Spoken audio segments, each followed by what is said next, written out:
Welcome to Edison TV. I'm Michelle Livings, and joining me today from across the pond from Digimarc are Ken Sickles, Executive Vice President, Chief Product Officer, and Mignon Senuta, Vice President, ESG Engagement and Corporate Communications. Welcome to both of you. I did get your surname right, didn't I, Mignon? You did. Very well done. You. It's a lovely name. Thank you so much, both of you, for joining us today. Right, well, let's crack straight on. And firstly, Ken, maybe this one's for you. Digimarc has a unique technology. Can you briefly describe what it does? Yeah, Digimarc is great. One of the things about us is that we're a company, it's kind of a stealth company that everyone has heard of, which is a little bit interesting, and I'll explain more, but there's a high probability that most of your listeners are interacting with our technology on a daily basis. Our technology is a science called digital watermarking, and we've been perfecting it for a couple of decades. What digital watermarking is a mechanism to contain information about a particular physical item in the item itself in a way that is usually imperceptible to the human eye, but definitely perceptible to things like red light scanners and cameras.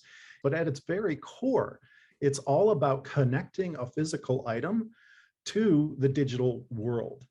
And in that way, we can take a physical item and allow it to interact with different machines and applications and people as it travels on its journey from first being manufactured all the way through to the point at which it is potentially recycled at the end of its life. And when you can have that kind of information being captured about a product's journey, what it does is it really illuminates everything that's happening around that product for the brand owner of that product. And then when we connect them to our system in the back called the product cloud, which is a highly scalable system with a lot of really sophisticated algorithms and machine learning and artificial intelligence that can direct how that item interacts with things. It captures all of the events that are happening around that item. And what that does is it really illuminates, again, that item's journey through the physical world and kind of brings it and gives it digital life. Wow. And the digital watermarks, I'm guessing, have already been used by some central banks? Yeah, so our technology has been used for over 20 years, helping protect the world's currency. So chances are, if you've got a bill of some sort in your wallet, it's being protected with Digimarc watermarks all over the surface of that bill. Gosh, so it would be absolutely covered, but I can't see it. That's correct, but lots of machines and lots of places can. And that's what helps prevent those machines from creating copies. Wow, that's fascinating. So let's move this on then to the whole ESG side of things. I'll stay with you actually, if that's all right, Ken. How do Digimarc's products support sustainability? You briefly mentioned about recycling. Yeah, so, I like to talk about how cool our technology is, but it's cool with a really great purpose. And I think it has a great meaning for sustainability and the circular economy.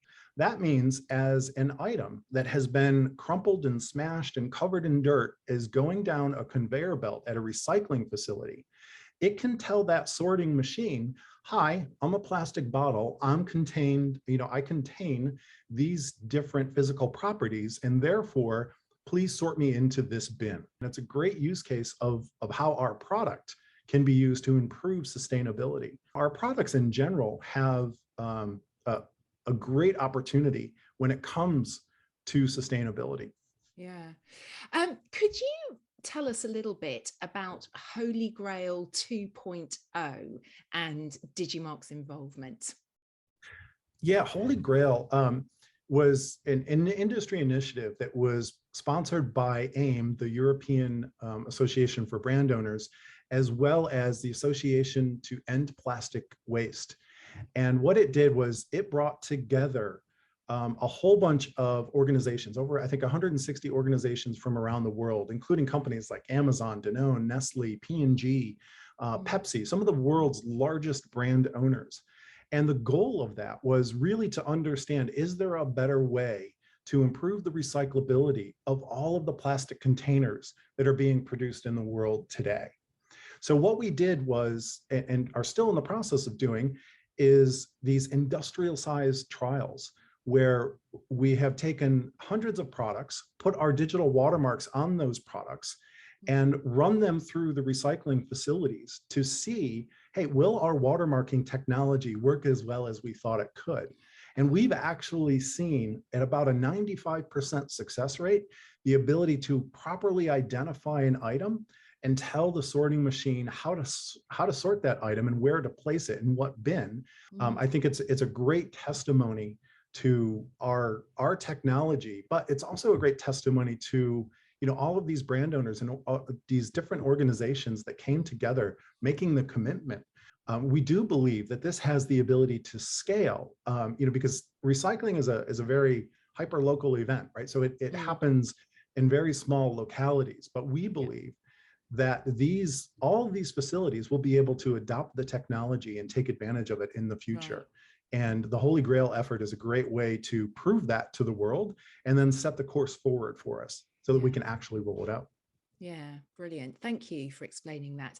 Now, Mignon, I feel bad because you're sat there very quietly and we haven't chatted yet. So I'd like to bring you in if I could now and ask you, what is the relevancy of ESG and sustainability to Digimarc's business? It's very relevant. At Digimarc, one of the reasons I was so excited to join the company just last year is because it's really investing in ESG as a core component of the company's strategy. So ESG, from our perspective, covers our impacts outwards, so the impacts that our business has on society, on the planet, but also our impacts inwards, so our more financial materiality, our ESG risks and opportunities facing the company, or as we say, our impacts inwards. Ken spoke to our products by illuminating the journey that our customers' products embark on every day, from production to consumption and end of life. We can really provide that trusted intelligence that's necessary to address some really big, complex societal challenges. And that's really our purpose as a company. It's to leverage that intelligence to promote a prosperous, safer, and more sustainable world. And as Ken mentioned, we already have a solid, proven track record of doing that and doing it at scale. So for more than 20 years, we've been trusted to deter the digital counterfeiting of global currency, which is pretty impressive. So ESG isn't just relevant to our core business. I would actually argue that in essence, ESG is our core business and has been for several decades. Yeah. But these are massive problems. We can't solve them alone. So that's why we need to be part of coalitions and form partnerships. Ken spoke to Holy Grail 2.0 as an example of that. So we can engage a variety of actors across the complete value chain. Yeah. And you were talking about sort of partnerships there. Could you tell us a little bit about the investment in a new ESG and CC team?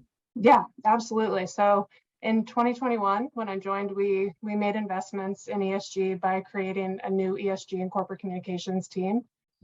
So our team is focused on bringing in best practices from an ESG perspective and reporting out our performance to a variety of stakeholders. What's cool about our team, though, is that it's not siloed. It doesn't sit off in the corner of the organization. It's actually elevated at the executive management level. And we have an enterprise-wide view, so we can really strategically embed ESG throughout the organization. Yeah, that's great. So then, what are Digimarc's top ESG priorities for this year, for 2022? We have a lot of them. We started in 2021 by building this team that I just mentioned and really taking stock of our ESG materiality. So we did a comprehensive materiality assessment in Q4 of last year. So looking ahead, we're focused on baselining and strategy building and goal setting for 2022. The new framework that we've developed, our people, product, and planet framework, is really what's going to help us prioritize our work, but also communicate very clearly to our progress to our stakeholders. So for example, by developing a comprehensive DEI strategy, that's a priority for managing our people impacts. On the product side, we're focused on adopting guidelines and governance structures for responsible marketing so we can responsibly communicate the impacts of our products to the world and to our stakeholders. And then performing an in-depth greenhouse gas inventory is going to help us set carbon reduction targets. You know, our global footprint is expanding, we're growing, so we need to be responsible in that manner. And that's going to help us manage one of our most important impacts on the planet side. Yeah, and I'm guessing sort of reporting as well is probably a focus, you know, getting the information out.